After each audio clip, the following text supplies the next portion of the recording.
আল্লাহ, আমার জীবনে কি প্রেম আসবে না?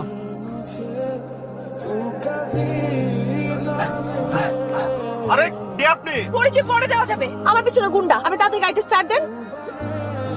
আচ্ছা, ওনারা কারা? আমার ভাই। আপনি না বললেন গুন্ডা তারা করছে? হ্যাঁ, আমার ভাইরাই তো গুন্ডা। ও মাই গড। তো আপনার গুন্ডা ভাইরা আপনাকে কেন তারা করছে? আমি আমার বিয়ের আসর থেকে পালিয়েছি। মানে এখন কি বয়ফ্রেন্ডের কাছে যাবেন? বয়ফ্রেন্ডের কাছে কেন যাবো? আমার তো বয়ফ্রেন্ডই না। তাহলে বিয়ের আসর থেকে পালালেন যে? অ্যাকচুয়ালি আমার ভাইরা আমার জন্য যে ছেলে ঠিক করেছে বিয়ে দিতে, সেই ছেলেকে আমার পছন্দই হয়নি, এই জন্য ভেগেছি। দোস্ত, পাত্রী পেয়ে গেছি।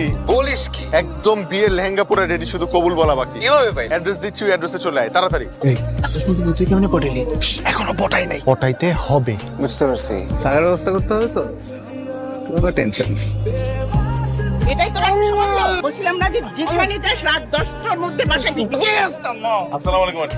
ওয়ালাইকুম আসসালাম। ও কে? ওরা পালাস ভিতরে চলো, আমি তোমার সব বুঝাবো। আল্লাহ, আমার